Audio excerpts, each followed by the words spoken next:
मध्य प्रदेश में चौथी बार जनता का आशीर्वाद प्राप्त करने के लिए भारतीय जनता पार्टी ने मध्य प्रदेश के अलग अलग सूबों में 5 जन आशीर्वाद यात्रा निकाली है।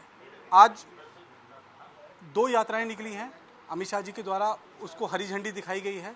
आखिरकार इन यात्राओं के पीछे जो है वो क्या सोच है, क्यों ये यात्रा निकाली गई, इस पर बातचीत करने के लिए आज केंद्रीय मंत्री नरेंद्र सिंह तोमर जी हमारे साथ मौजूद। सर, बहुत बहुत स्वागत है इंडिया डेली लाइव में आपका। सबसे पहले 5 जन यात्राएं जो हैं निकाली गई हैं आशीर्वाद प्राप्त करने के लिए, क्या मकसद है इस यात्रा का और कितना फीडबैक आपको इससे मिल रहा है? भारतीय जनता पार्टी 365 दिन काम करने वाला राजनीतिक दल है। हम प्रतिपक्ष में रहते हैं तो 365 दिन प्रतिपक्ष की भूमिका निभाते हैं और सत्ता पक्ष में रहते हैं तो सत्ता पक्ष की भूमिका निभाते हैं। विगत वर्षों में भारतीय जनता पार्टी ने मध्य प्रदेश की आर्थिक परिस्थिति, राजनीतिक परिस्थिति और सामाजिक परिस्थिति में आमूलचूल बदलाव करने में सफलता प्राप्त की है। जब भी विधानसभा का चुनाव होता है तो हम अपनी सारी सफलताओं के साथ जनता के बीच में जाते हैं और जनता से आशीर्वाद मांगते हैं कि हमको दोबारा सत्ता में आप बैठाओ तो हम बचा हुआ काम आगे पूरा करेंगे।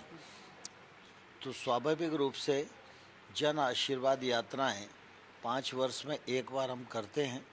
इस बार 5 यात्राएं हैं, जिनमें 4 की शुरुआत आज हो गई है और एक यात्रा कल खंडवा से प्रारंभ होने वाली है। इस यात्रा के माध्यम से 10,642 किलोमीटर का रास्ता तय होगा। 600 से अधिक सभाएं होंगी, 200 से अधिक बड़ी सभाएं होंगी और हजारों स्थानों पर यात्रा का स्वागत होगा।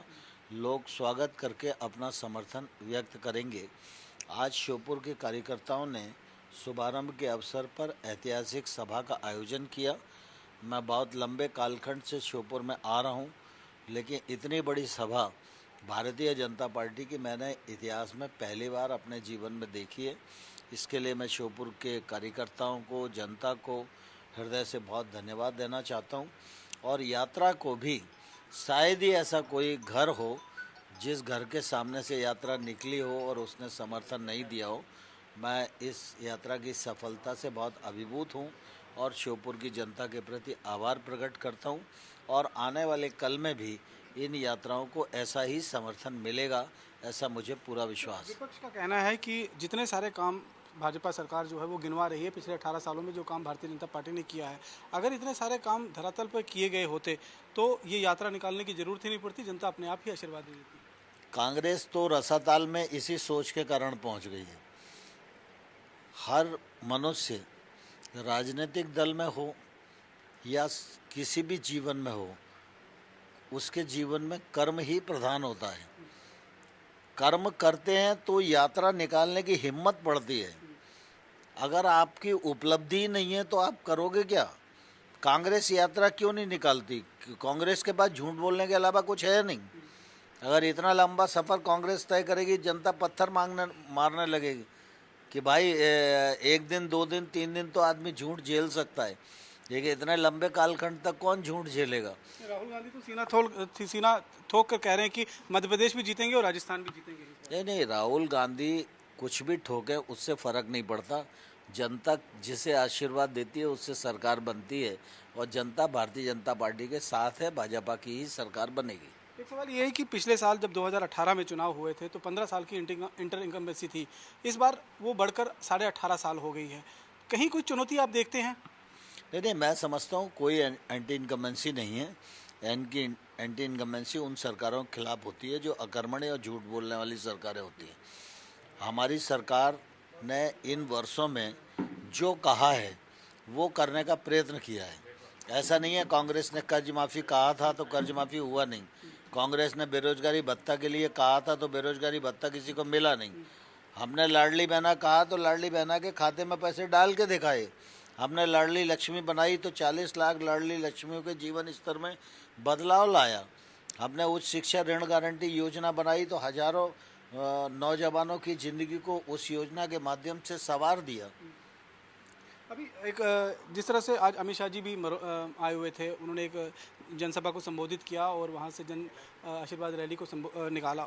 अपने संबोधन के दौरान उन्होंने कमलनाथ को करप्शन नाथ के नाम से पुकारा है। कांग्रेस की जो सरकार 1.5 साल थी, उसके मुख्यमंत्री कमलनाथ थे और उस सरकार ने करप्शन के अलावा 1.5 साल में कुछ भी नहीं किया।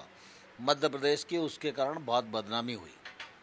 अभी एक विवाद और बढ़ गया है, जिस तरीके से विवाद इस बात को लेकर है कि जो आगामी संसद का सत्र आने वाला है, उसमें कहा जा रहा है कि एक विधायक लाया जा रहा है जिसमें इंडिया का नाम बदलकर भारत रखा जाएगा और कांग्रेस को इस पर बहुत तकलीफ हो रही है, क्योंकि उनका कहना है कि जो इंडिया विपक्ष ने INDIA नाम रखा है, उससे डर कर अब भारतीय जनता पार्टी की सरकार ये कदम उठा रही है। नहीं, भारत का नाम भारत प्राचीन काल से है भाई। जो लोग अंग्रेजों की मानसिकता से ओतप्रोत हैं, उनको तकलीफ हो सकती है। भारत तो भारत है ही, इसमें किसी को क्या शंका होनी चाहिए। एक आखिरी सवाल हमारे आपसे, राजपत्र पर भी भारत लिखा रहता है, हर ऑर्डर पर भारत लिखा रहता है। आज़ादी के बाद से लिखा आ रहा है और आज़ादी के पहले पुरातन काल से भारत है इस धरती का नाम। इंग्लिश वर्ड में जैसे प्रेसिडेंट ऑफ इंडिया का लेटर हेड पर लिखा होता है, आज लिखा है प्रेसिडेंट ऑफ भारत, तो वो एक गैजेट में बदलाव करने को नहीं, तो स्वाभाविक रूप से भारत है ही, इसमें किसी को शंका नहीं होना एक चाहिए। आखिरी सवाल जैसे आपसे पूछूंगा कि पिछले 18 साल से जो भारतीय जनता पार्टी की मध्य प्रदेश में सरकार चल रही है, आपको लगता है कि काफ़ी हद तक आप लोगों ने काम किया है, जन कल्याण के काम किए हैं, ऐसे कौन कौन से काम अभी बचे हैं जिनको आप आने वाले समय में करना चाहेंगे? काम जिंदगी भर करते रहना चाहिए। जिंदा दिल इंसान का भी यही फर्ज है और जिंदा दिल पार्टी का भी यही फर्ज है। भारतीय जनता पार्टी जीवंत राजनीतिक दल है। हम जब तक जिएंगे अपनी भूमिका का निर्वाह करेंगे और जनता की सेवा करेंगे। भरपूर आशीर्वाद मिल रहा है। भरपूर आशीर्वाद मिलेगा और हम स्पष्ट बहुमत की सरकार बनाने में सफल होंगे। तो स्पष्ट बहुमत की सरकार बनाने में सफल होंगे, ये दावा है केंद्रीय मंत्री नरेंद्र सिंह तोमर जी का, जिन्होंने साफ तौर पर कहा है कि जो काम करते हैं वही जनता के बीच में जाकर जनता के आशीर्वाद प्राप्त करने की बात कर सकते हैं।